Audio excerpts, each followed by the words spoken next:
we're getting on with the new dayboat, new to us and doing quite a lot of work, and Steve is even starting to put some windows in, and Josh is back. So Josh is helping Steve work on the new dayboat.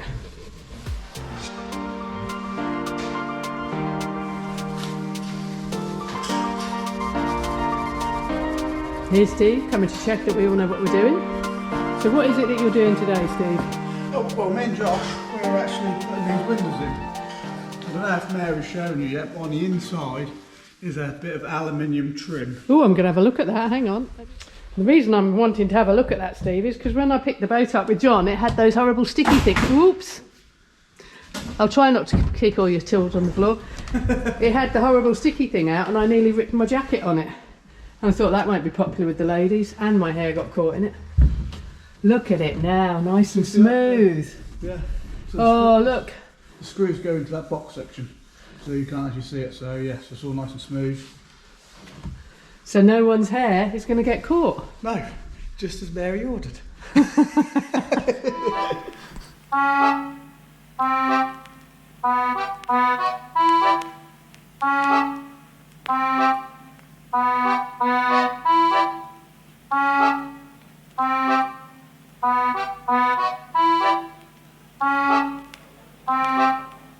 Enchanté.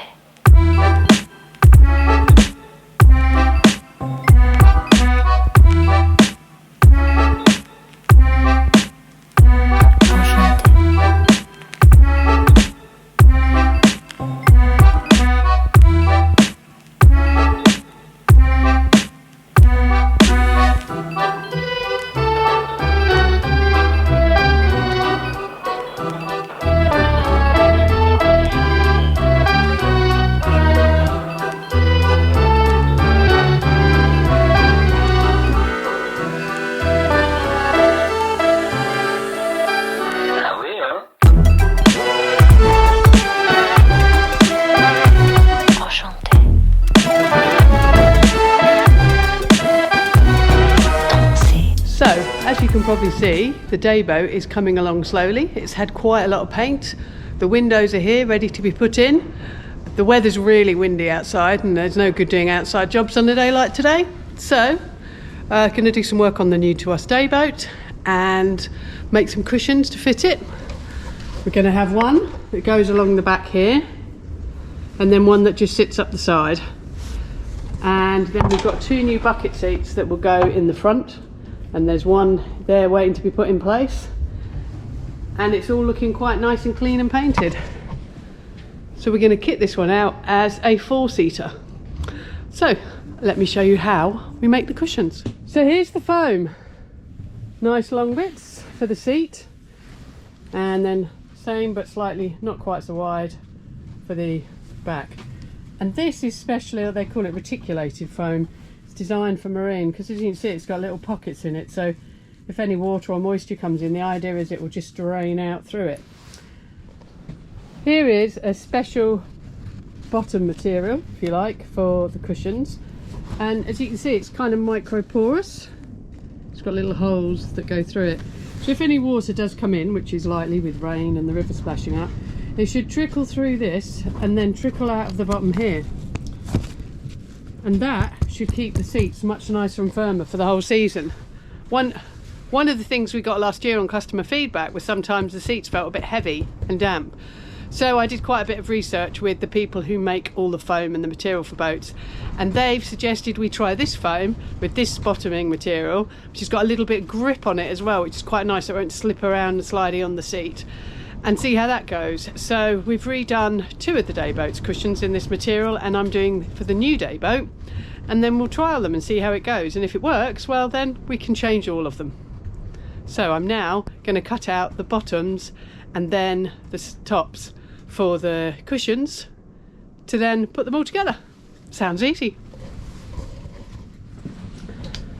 With the vinyl, we've got different colours for different dayboats. So I've already done the seats for Catchlot with this burgundy that matches with it. For Otter, I've done an orange cushion to contrast with the blue canopy. Quite like that colour. And this boat, the new boat, because of the name and all the things going to happen with it, we've chosen the blue to make the seats out of. So Although there's not a massive range of colours to choose from, there is a reasonable selection. So today I'm going to be using the blue vinyl and the bottom in fabric.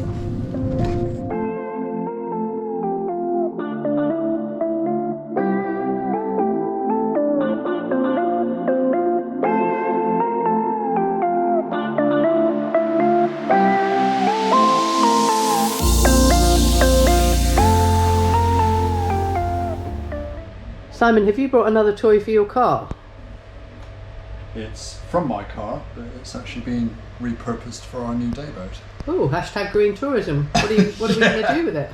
I managed to find this adapter on eBay after lots of searching, but it's an Italian steering wheel that was on my old Rover, which I replaced because it was too small, but actually it's the perfect size for the new dayboat. So this means we can fit a nice Italian Momo wooden steering wheel to our boat. So does that mean the steering wheel on our boat has been all the way to New Zealand and back? Yes. A well-travelled wheel. Yeah, it's from Italy to New Zealand and now back to the UK. So you're fitting the Italian steering wheel? Yes, Simon found this nice little steering wheel online, and he found. You can't say that because we've already filmed it. That's come from Simon's car. Oh, did I? Yeah.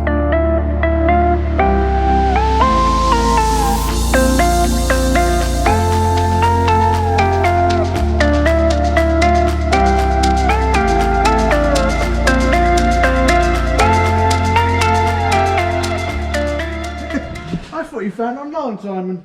No, that was off my Rover. It must have been the hub then. The hub. Yeah, the hub was it. Right. Right, so you're going to fit this nice designery Italian steering wheel from Simon's car? I am, yes.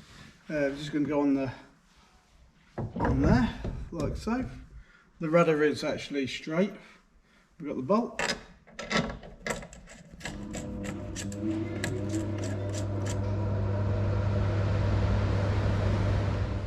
So now everything's cut out. I'm going to put the zips on first and then sew them all together. And this here is Jack, the sewing machine, that's going to do all the wonderful work for us. It's really good. It's a kind of machine, upholstery, commercial standard, and it makes really light work of vinyl. Much better than my domestic machine would do. It would completely destroy that. So it's quite good fun, but very different.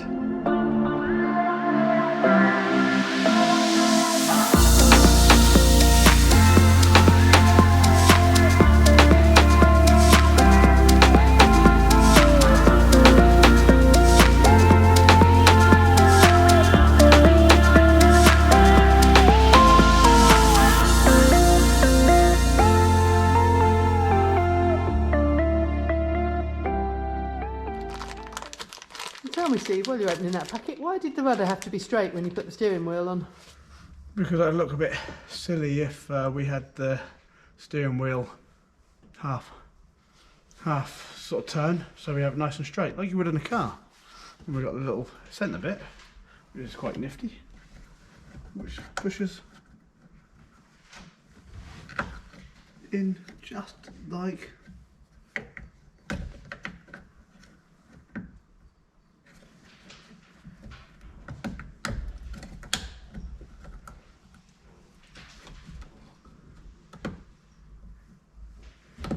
tight fit, just like that, and having the pattern nice and straight up, all done. Perfect. That's really nice, isn't it? Hashtag green tourism is its best, reusing and repurposing what we already have in the yard. And that's the first cushion finished for the new dayboat, so just got to finish the second one, but it looks all right.